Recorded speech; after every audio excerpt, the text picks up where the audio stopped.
ونتوكل عليه ونشهد أن لا إله إلا الله وحده لا شريك له أزلي أبدي دهري دائمي لا أول له ولا آخر له ونشهد أن سيدنا وسندنا ومدتنا ومعتمدنا غوثنا وغياثنا ومغيثنا وغيثنا عوننا وعياننا ومعيننا وعيننا مطلوبنا ومسحوبنا ومرغوبنا ومحبوبنا آلانا وأولانا موانا وملجانا محمدا عبده ورسوله أما بعد فأعوذ بالله من الشيطان الرجيم بسم الله الرحمن الرحيم ألا إن أولياء الله لا خوف عليهم ولا هم يحزنون صدق الله مولانا العظيم وبلغنا رسوله النبي الرؤوف الرحيم الصديق الأمين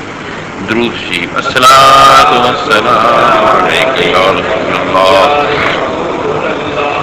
الصلاة والسلام عليك يا حبيب الله اللہ تعالی جل مجدہ کی حمد و ثنا حضور سید عالم صلی اللہ علیہ وبارک وسلم کی ذات بابرکات پر ہدیہ درود و سلام کے بعد خدا کرے ہم سب کی حاضری قبول ہو اور یہ مقدس حاضری قیامت کے دن ہم سب کے لیے نجات کا سامان ہو۔ مسلسل حاضری دینے والے دوستوں کو یاد ہوگا کہ حضور صلی اللہ علیہ وسلم کی ولادت بسعادت سے کا ذکر خیر ہو رہا ہے اور آپ کی سیرت پاک کا۔ آج اس عنوان سے ذرا تھوڑا سا ہٹ کر حضور سیدنا غوث اعظم رضی اللہ تعالی عنہ کی ذات بابرکات سے وابستہ ہے، بلکہ یوں کہیں ہٹ کر نہیں، اسی کا حصہ ہے۔ یہ اس سے ہٹ کر نہیں، اسی کا حصہ ہے۔ یا دوسرے لفظوں میں یوں سمجھ لیجئے کہ نانا کے ذکر کے بعد نواسے کا ذکر ہے، یا یوں سمجھ لیجئے کہ نبوت کے بعد ولایت کا ذکر ہے۔ نعرہ تکبیر، نعرہ رسالت۔ کیونکہ اس مہینہ میں مقدس ربیع الثانی میں حضور سیدنا غوث اعظم رضی اللہ تعالیٰ عنہ کا ذکر پاک ہے، وصال پاک ہے، اسی مناسبت سے یہ آیا پاک اس جمعہ کے لیے تلاوت کی ہے۔ جب سے کائنات بنی ہے اسی وقت سے سیاہی اور سفیدی آ رہے ہیں، اسی وقت سے شر اور خیر ساتھ ساتھ چل رہی ہیں، اسی وقت سے نیکی اور برائی ساتھ ساتھ آ رہی ہیں، اسی وقت سے ہی اچھے اور برے لوگ ساتھ ساتھ آ رہے ہیں۔ یہ ایک نظام ہے، کائنات ہے جو شروع سے چل رہا ہے اور قیامت تک رہے گا۔ جب بھی کوئی شر کا عنوان ہوگا تو خدا خیر کے لیے کسی نہ کسی بندے کو سامنے کر دے گا۔ جب بھی شیطان کا غلبہ ہوگا تو اللہ کوئی رحمان والا بندہ بھی بھیج دیتا ہے جو شیطان کا مقابلہ کرتا ہے۔ اگر نمرود وجود میں آیا ہے تو ابراہیم علیہ السلام مقابلے میں آ گئے ہیں، اگر فرعون نے خباثت کی ہے تو موسیٰ علیہ السلام مقابلے میں آئے ہیں، ابو جہل کی سرکشی ہوئی ہے تو پیارے مصطفیٰ کھل کر سامنے آ گئے ہیں، اور قیامت تک نبوت کا سلسلہ تو ختم ہے، مگر شر کے مقابلے کے لیے خیر کا سامنے آنا وہ رہا ہے اور رہے گا۔ جس ذات والا صفات کا ذکر کرنے کی سعادت حاصل کر رہا ہوں حضور سیدنا شیخ غوث اعظم شیخ عبد القادر جیلانی رضی اللہ تعالی عنہ ہے۔ ہر نبی دو کام کرتا رہا، ظاہر کو بھی سنوارتا رہا اور باطن کو بھی سنوارتا رہا۔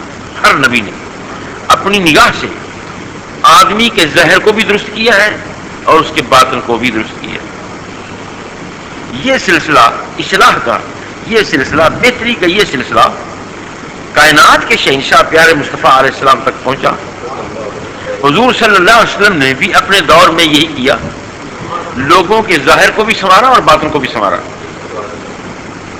مگر چونکہ حضور کے بعد نبوت کا سلسلہ ختم ہے، قیامت آئے 50 کھرب سال کے بعد مگر 50 کھرب سال تک کا اتنا لمبا عرصہ، اتنے لمبے عرصے کے انسانوں کے لیے نبی مصطفیٰ ہی ہیں۔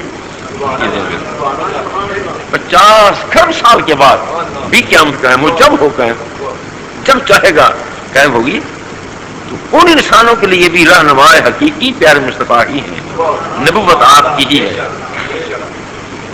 اب نبی نے 2 کام کیے ہیں، ظاہر اور باطن کو سنوارنا۔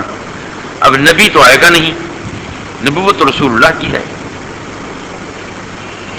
یا تو اسے یوں سمجھ لیا جائے کہ رسول پاک علیہ السلام چونکہ 50 کھرب تک کے انسانوں کے نبی ہیں، نبوت ہے، رہے گی، لہذا محبوب اب بھی وہ دونوں کام کر رہے ہیں۔ ایک بات یہ سمجھ آتی ہے، کیونکہ نبوت ہے اور رہے گی، جب نبی ہے اور نبوت رہے گی تو کام بھی ہونے چاہیے، لہذا وہ کام بھی ہو رہے ہیں۔ اگر بظاہر اعتراض ہو، سوال ہو، تو پھر اس کا حل یوں ہو سکتا ہے کہ محبوب پاک علیہ السلام نبی ہیں مگر پردے میں چلے گئے ہیں، لہذا اس کام کو 2 حصوں میں تقسیم کر دیا گیا، اور وہ 2 حصے جو نبوت کا پرتو ہیں، جو نبوت سے، ان دونوں حصوں کا نبوت سے بڑا گہرا ربط ہے، نبوت کے فیض سے وہ دونوں حصے فیض لے رہے ہیں، اور نبوت کا دامن ان دونوں حصوں کے طبقوں نے ہاتھوں میں پکڑا ہوا ہے، وہ ہے صوفیاء اور علماء۔ اب یہ تقسیم کار یوں ہو گیا، کیونکہ نبی تو کوئی آئے گا نہیں اور ظاہر باطن کو نبی نے سنوارنا ہے، یا تو محبوب تنہا کام کر رہے ہیں۔ اگر پردے کی بات آ جائے تو پھر یوں ہوگا کہ یہ دونوں کام، ظاہر اور باطن کو سنوارنے کا وہ کام جو انبیاء کا تھا، خلاق کائنات نے محبوب کی امت میں تقسیم کر دیے، اور امت کے 2 فرد ہیں، صوفیاء اور علماء۔ علماء کے ذمے یہ کام لگا دیا گیا کہ تم لوگوں کا ظاہر سنوارو، انہیں نماز، روزہ، حج، زکوٰۃ، دین سکھاؤ، کلمہ پڑھاؤ، دین سکھاؤ، حج کے مسائل بتاؤ، زکوٰۃ کے مسائل بتاؤ، روزے کے مسئلے بیان کرو، قرآن پاک کی تفسیر تشریح میں کر کے بتاؤ، حدیث کا ترجمہ انہیں سناؤ، تاکہ وہ لوگ دیندار بن جائیں۔ یہ علماء کے ذمہ لگا دیا گیا کہ تم لوگوں کو دیندار بناؤ، ایماندار بناؤ۔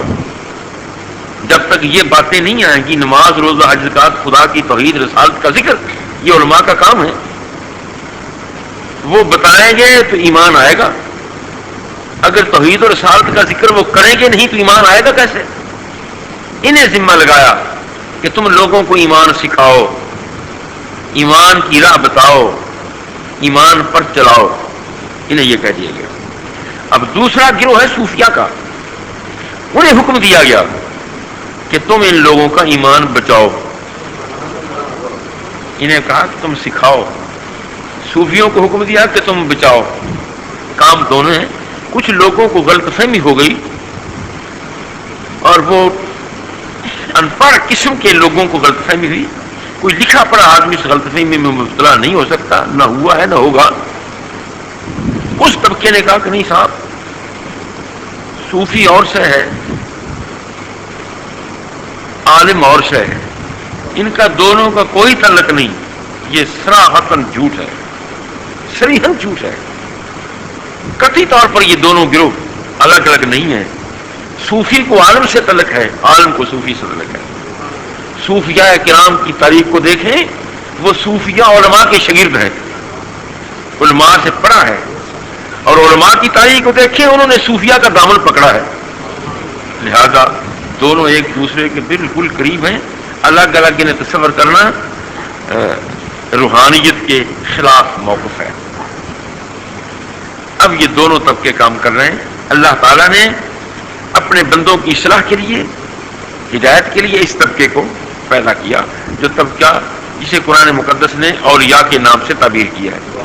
الا ان اولیاء اللہ لا خوف علیہم ولا هم یحزنون۔ آگاہ ہو جاؤ اس طبقے پر جو اللہ کے دوست ہیں، اللہ کے یار بیلی ہیں، اس طبقے پر کوئی غم نہیں، کوئی خوف نہیں۔ یہ نص ہے۔ یہ ترجمہ آیت آپ بارہا پڑھتے ہیں، روز سنتے بھی ہیں، تلاوت بھی کرتے ہیں. ایک بات جو میں کئی جگہوں پر کہا کرتا ہوں وہ ہے آج لا خوف. آج پوری دنیا دیکھ لیجئے کس قدر خطرات میں گھری ہوئی ہے. ہندوستان کو ہر وقت یہی خطرہ ہے کہ پاکستان لے گیا، اور آئے دن وہ بہانے کرتا رہتا ہے، ہیلے بہانے کر کے لڑائی کے بہانے سوچتا ہے. کشمیر کے بہانے غاصب خود ہے، قابض خود ہے، دہشت گرد خود ہے، کشمیریوں کو روزانہ ہلاک کرنے والا، شہید کرنے والا خود ہے. مگر الزام ہم پر ہے، حالانکہ ہمارا ملک چھوٹا ہے اور اس کے مقابلہ میں فوج بھی تھوڑی ہے، اس کے مقابلہ میں اسلحہ بھی کم ہے. یہ ساری باتیں ہیں، مگر ڈر رہا ہے. اور ہم بھی پریشان ہیں کہ یہ بے ایمان پڑوسی ہے، کیونکہ اندھیرے میں حملہ کرنے کا عادی ہے. 65 میں اس نے یہی کیا تھا اور جنگوں میں اس نے یہی کیا ہے، تو کہیں دھوکہ نہ دے دے. ہم بھی پریشان رہتے ہیں. اب دیکھیے ایران ہے ہمارا پڑوسی، ایران کو امریکہ کا خطرہ لگ گیا ہے. امریکہ کی آنکھیں اس کے ساتھ بدلی ہوئی ہیں. افغانستان کے ساتھ اس نے کیا کیا آپ کے سامنے ہے. عراق کا کیا حشر کیا سامنے ہے. فلسطین میں کیا کچھ ہو رہا ہے سامنے ہے. کشمیر میں کیا ہو رہا ہے یہ سامنے ہے. پوری دنیا، کہہ یہ رہا ہوں کہ پوری دنیا خوف سے گھری ہوئی ہے. عرب جو ہیں انہیں اسرائیل کا ڈر ہر وقت ہے، کیونکہ اسرائیل کی سرپرستی امریکہ کر رہا ہے، اور اسرائیل کو ڈر ہے عربوں کا کہ اگر یہ اکٹھے ہو گئے تو لے گئے. اب سوال یہ ہے کہ جب ساری دنیا پر خوف ہی خوف ہے، ساری دنیا میں خطرہ ہی خطرہ ہے، تو کچھ میرے ذاتی مسائل ہیں، میرے طبعی اور فطری میرے مسائل ہیں جو حل کرنے ہوں گے. مثلا سونا میرا حق ہے، مجھے سونے کے لیے وقت چاہیے. کھانا میرا حق ہے، مجھے کھانے کے لیے خوراک چاہیے. پینا میرا حق ہے، مجھے پینے کے لیے پانی چاہیے. آرام کرنے کے لیے مجھے مکان چاہیے، میرا فطری حق ہے. یہ تقاضے ہیں.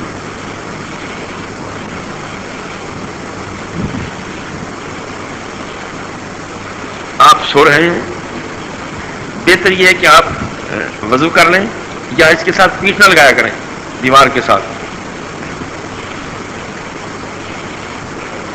کیا کہہ رہا تھا؟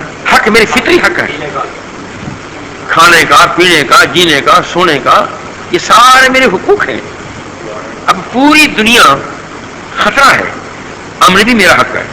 میرا فطرتی حق یہ بھی ہے، میرے اللہ سے کلیم ایک یہ بھی ہے کہ میرے اللہ تو نے مجھے کھانے کا دیا، پینے کے دیا، سونے کے دیا، آرام کا دیا، میرے علاج معالجے کا انتظام کیا، میرے سکون، تو میرے سکون کا بھی تو انتظام کر.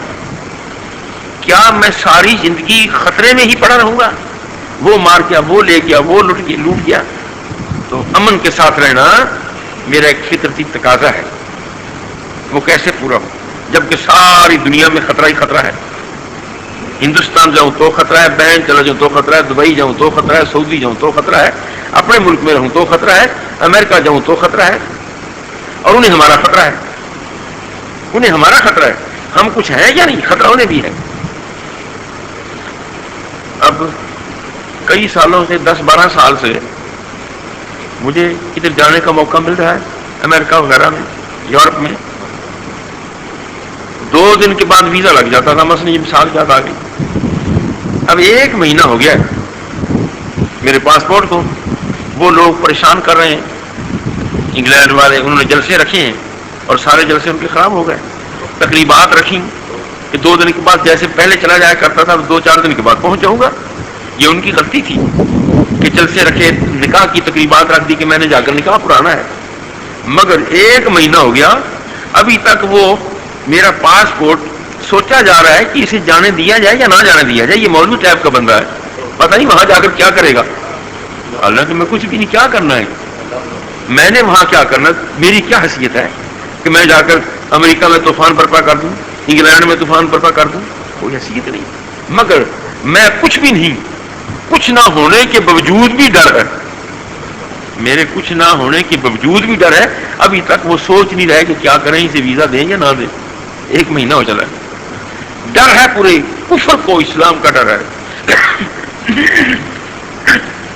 اسلام کفر کی سختی سے پریشان ہے، مسلمان پریشان ہے۔ اب سوال یہ ہے کہ مجھے امن ملے گا، میرے اللہ میرے امن ہے یا نہیں؟ تو اللہ کے کائنات سے جب میں سوال کرتا ہوں کہ یا اللہ مجھے دنیا میں رہنے میں امن نہیں ہے، کیا میں بے خوف نہیں ہو سکتا؟ کیا میں بے غم نہیں ہو سکتا؟ 24 گھنٹے خوف اور غم ہی مجھ پر مسلط ہے، کیا کروں؟ جواب بڑا شاندار ہے، اور اس آیت پاک میں جواب ملا ہے۔ فرمایا اگر تم چاہتے ہو، میرے بندو چاہتے